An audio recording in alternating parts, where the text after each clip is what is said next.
Tinder horror. I matched with Mia on Tinder on a Tuesday night. There wasn't anything particularly strange about her profile. She had the usual handful of selfies. One at a coffee shop, one sitting in a car, another taken somewhere outdoors where she was smiling at the camera. Her bio said, "Just trying to meet someone who isn't weird." I laughed at that because, ironically, most people I'd matched with seemed pretty weird. I swiped right. A few seconds later, we matched. Mia. Hey. Smiley face. We started talking. At first, it was the usual stuff. Where do you live? What do you do? How long have you been single? The boring questions you ask someone when you're trying to figure out whether you actually want to meet them. But Mia was easy to talk to. She had a dry sense of humor, and she didn't take herself too seriously. We joked about bad Tinder dates, sent each other pictures of what we were doing, and somehow ended up talking until almost 2 in the morning. The next morning, she texted me before I even opened Tinder. "Mia, morning stranger." I smiled. That became a routine. We talked every day. She'd send me pictures of her coffee in the morning. I'd send her pictures of whatever I was eating. She told me about her job, her favorite places to eat, movies she hated, movies she loved. Nothing about her seemed fake. If anything, she seemed almost too normal. By Friday, we decided to meet. Saturday night. Nothing fancy. She said she'd make dinner at her place. I told her I'd bring a bottle of wine. She sent me her address around 6. I put it into my phone and didn't think much of it. The neighborhood was about 15 minutes from mine. Quiet suburban streets, houses close together, trimmed lawns, cars parked in driveways. I left around 7:30. About 10 minutes into the drive, my phone buzzed. "Mia, hey, don't come to the front." I glanced at the message at a red light. Me, why? A few seconds passed. "Mia, my parents are home." I frowned. That didn't make sense.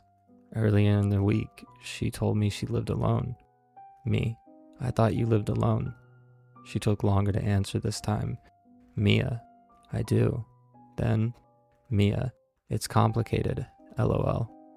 I almost asked what that meant. Instead, I figured I'd let it go. Maybe she'd moved recently.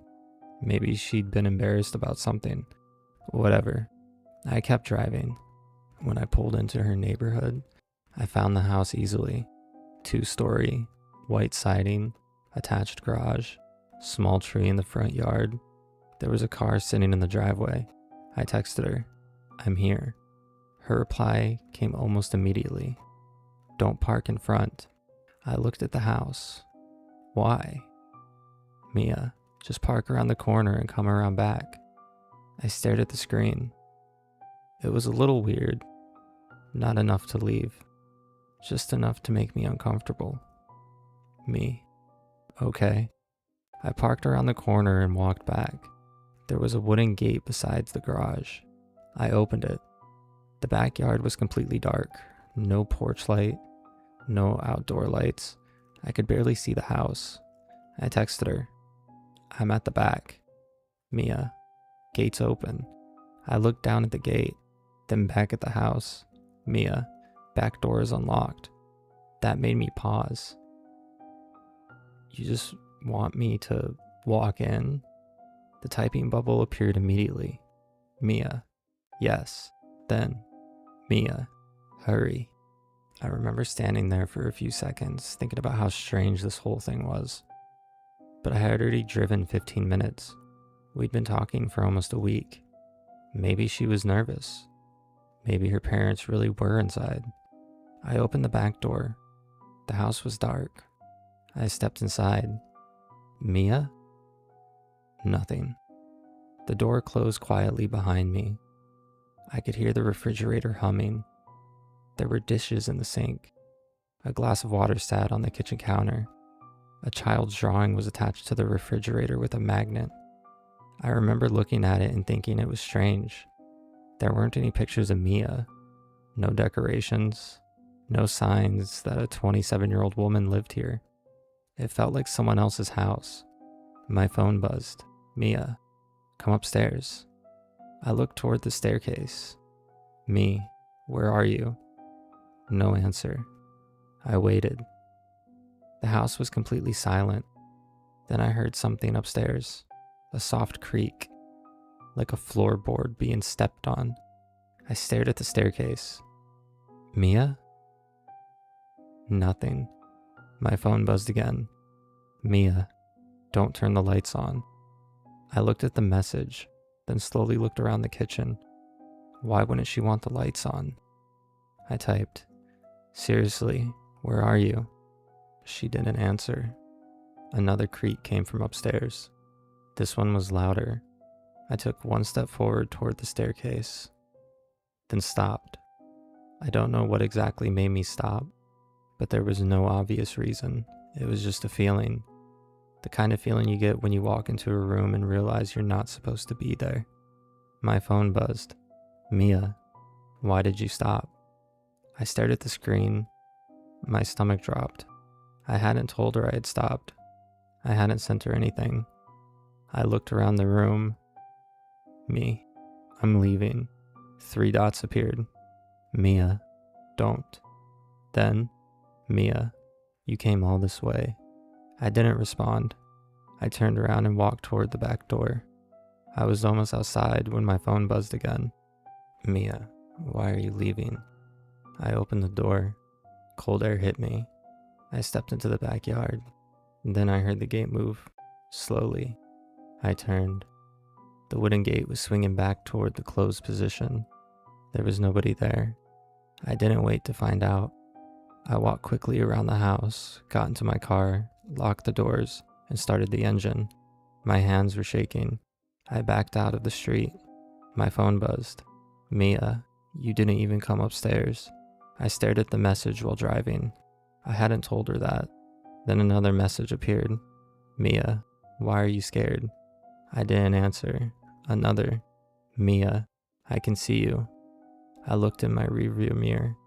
The house was getting farther away. I couldn't see anyone. I drove faster. A few minutes later, another message came through. Mia, you should have stayed. I blocked the number. I blocked her on Tinder. Then I drove home. I barely slept that night. The next morning, I called the police. I gave them the address and explained everything. An officer asked me if I'd actually seen the woman I had been talking to. I said no. He asked if I knew her real name. I said Mia. He asked if I had her last name. I didn't.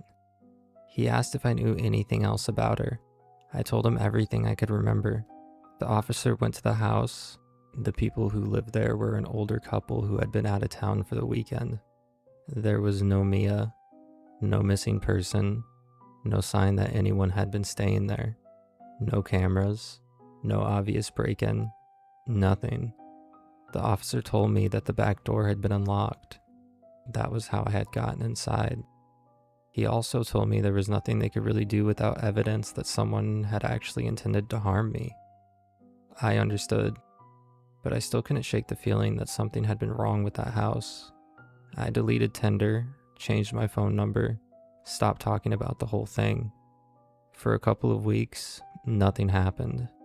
Eventually, I started convincing myself that maybe I had just been catfished by some bored asshole. Maybe someone had wanted to scare me. Maybe I'd gotten lucky. Then, 3 weeks later, I was cleaning out my car. I opened the trunk and saw the bottle of wine I'd brought to Mia's house. I had completely forgotten about it. I picked it up. There was something underneath it. A photograph. I pulled it out. It was a picture of the house. The exact house. The same driveway. The same garage. The same backyard. The same back door I'd walked through. I turned the photograph over. There was handwriting on the back. 4 words. Why did you leave? I stared at it. I didn't recognize the handwriting. I didn't know how the photograph had gotten into my car. I didn't even know when it had been taken. Then my phone buzzed. Unknown number. I opened the message. There was no text, just a photograph. I tapped it. It was a picture of me sitting in my car, taken from somewhere outside my driver's side window. The picture had been taken the night I'd gone to the house. I zoomed in, and that's when I noticed something I'd missed the first time. In the reflection of my driver's side window, behind me was a person standing in the street, a woman, watching me. I couldn't see her face, but I recognized the clothes, the same black hoodie Mia had been wearing in one of the pictures she sent me earlier that week. Another message appeared. Mia, you left before we got to meet. I stared at the screen, then another message. Mia, maybe next time I'll come to you.